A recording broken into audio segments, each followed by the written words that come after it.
সারা দেশের ন্যায় ঠাকুরগাঁওয়ে ৬ দফা দাবিতে স্বাস্থ্য সহকারীরা কর্মবিরতি ও অবস্থান কর্মসূচি পালন করছে।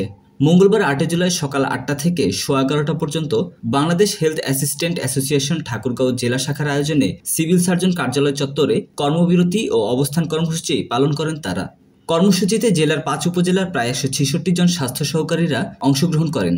কর্মসূচিতে বক্তব্য দেন ঠাকুরগাঁও জেলা হেলথ অ্যাসিস্ট্যান্ট অ্যাসোসিয়েশনের সভাপতি মোহাম্মদ মশিউর রহমান, সাধারণ সম্পাদক মোহাম্মদ বজদার হোসেন মানিক, সাংগঠনিক সম্পাদক মোহাম্মদ ফয়জুল ইসলাম, সদর উপজেলা শাখার সাধারণ সম্পাদক ইসমাইল হোসেন, সদর উপজেলা স্বাস্থ্য সহকারী জেসমিন নাহার লাকি, হরিপুর উপজেলা স্বাস্থ্য সহকারী মোসাম্মদ রেহেনা পারভিন সহ অনেকে। তারা বলেন, স্বাস্থ্য অধিদপ্তর কর্তৃক প্রস্তাবিত মাঠ পর্যায়ে কর্মরত স্বাস্থ্য সহকারীদের নিয়োগবিধি সংশোধনপূর্বক স্নাতক সম্মান সংযুক্ত করে ১৪তম গ্রেড প্রদান, ইন সার্ভিস ডিপ্লোমা প্রশিক্ষণের মাধ্যমে ১৩তম গ্রেডে উন্নতিকরণ, টেকনিক্যাল পদমর্যাদা প্রদান, পদোন্নতির ক্ষেত্রে ধারাবাহিকভাবে পরবর্তী উচ্চতর গ্রেড প্রদান সহ ৬ দফা দাবি দ্রুত বাস্তবায়ন করার জন্য বর্তমান অন্তর্বর্তীকালীন সরকার ও স্বাস্থ্য উপদেষ্টাকে অনুরোধ জানান।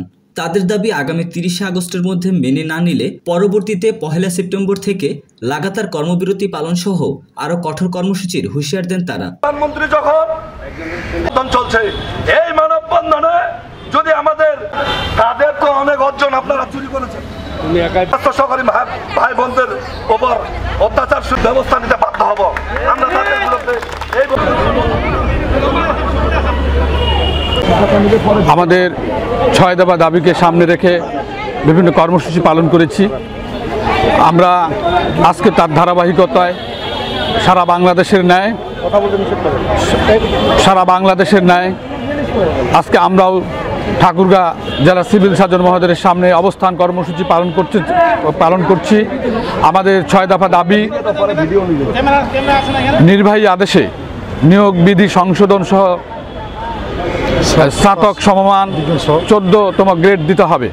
আমরা দীর্ঘদিন ধরে আমাদের দাবির কথা বলে আসতেছি, আর বিগত সরকাররা আমাদেরকে আশ্বস্ত করছে আমাদের দাবিগুলো পূরণ করবে, কিন্তু আজ আমরা এর মুখ দেখিনি। আমাদের সমস্যা হচ্ছে, পূর্বে আমরা যে কয়েকটি সেক্টর এদেশের জন্য কাজ করা শুরু করেছিলাম, তার মধ্যে আমরা হেলথ অ্যাসিস্ট্যান্টরা প্রথমে ছিলাম।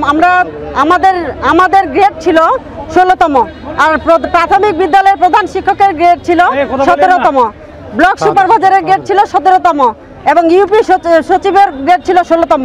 এখন ২০২৫ সালে এসে দাঁড়িয়েছে আমাদের গ্রেড সেই ১৬তমতেই আছে, ব্লক সুপারভাইজারের গ্রেড আছে ১১তম, প্রধান শিক্ষকের গ্রেড এসে দাঁড়িয়েছে ১০তম, ব্লক সুপারভাইজারের গ্রেড এসে দাঁড়িয়েছে ১১তম, আর ইউপি সচিবের গ্রেড এসে দাঁড়িয়েছে ১১তম। কিন্তু আমরা সেই ১৬তম গ্রেডেই পড়ে রয়েছি। এটা কেন? আমাদের সাথে এই বৈষম্য কেন? যে আন্দোলন হলো, সেই বৈষম্যহীন বাংলাদেশে আমরা বৈষম্যের শিকার হচ্ছি। আমরা এই ২৭ বছর যাবৎ আমরা বৈষম্যের শিকার। তাই আমাদের সরকারের কাছে আকুল আবেদন, এই বৈষম্যহীন বাংলাদেশে আমাদেরকে বৈষম্যহীন জাতি হিসেবে আমাদেরকে অগ্রাধিকার দিয়ে আমাদের নিয়োগ বিধি সংশোধন করে স্নাতক সংযোজন করে ১৪তম গ্রেড যেন সরকার আমাদের অনতিবিলম্বে দেয়। করোনাকালে জীবনের ঝুঁকি নিয়ে সব কিছু ভ্যাকসিন দিচ্ছি এবং কলেরা নির্মূল করছি, পোলিও নির্মূল করছি। আমাদের স্বাস্থ্য সহকারীর অবদান অনেক। আমি বিশেষ কিছু বলতে চাই না, আমি বলতে চাই আমরা স্বাস্থ্য সহকারী জাতি বঞ্চনার শিকার। আমরা আমাদের সমপর্যায়ে যারা ছিল, আমার পূর্ববর্তী বক্তারা বলে দিয়েছে সব কিছু, আমরা কত বৈষম্যের শিকার। আমরা ১৬তম গ্রেড ছিলাম প্রথমে, আমরা ছিলাম প্রথম সারিতে। এর আগে প্রাথমিক শিক্ষকদের ১৭তম ছিল, ১৫তম আসছে। ইউনিয়ন সুপারভাইজার ১৭তম ছিল, ১১তম আসছে। ব্লক সুপারভাইজার ১৭তম ছিল, ১০তম আসছে। যাই হোক, আমি এত কিছু বলতে চাই না। আমি বলতে চাচ্ছি, আমরা যে আজকে যে উপস্থিত হয়েছি ঠাকুরগাঁও জেলা সিভিল সার্জন কার্যালয়ের সামনে অবস্থান কর্মসূচিতে, আমাদের মূল দাবি হচ্ছে ৬টি। এই ৬টি দাবি হচ্ছে, প্রথম দাবি হচ্ছে এই ৬ দাবি অনতিবিলম্বে। আমরা সারা বাংলাদেশে ১,২০,০০০ স্থায়ী এবং অস্থায়ী টিকা কেন্দ্রের মাধ্যমে স্বাস্থ্য সহকারীগুলো টিকা প্রদান করে থাকি।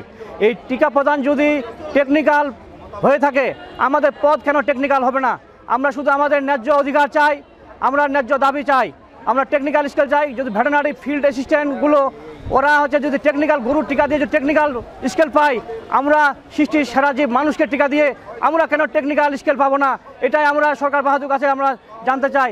বিগত সরকার আমাদেরকে বিভিন্নভাবে আশ্বস্ত করেছে, কিন্তু আমাদের হচ্ছে আমলাতান্ত্রিক জটিলতায় আমাদের এই দাবি বাস্তবায়ন হয় নাই। আমরা চাই আমাদের এই দাবি বাস্তবায়ন করে আমাদের টেকনিক্যাল স্কিল সহ প্রদান করা হোক।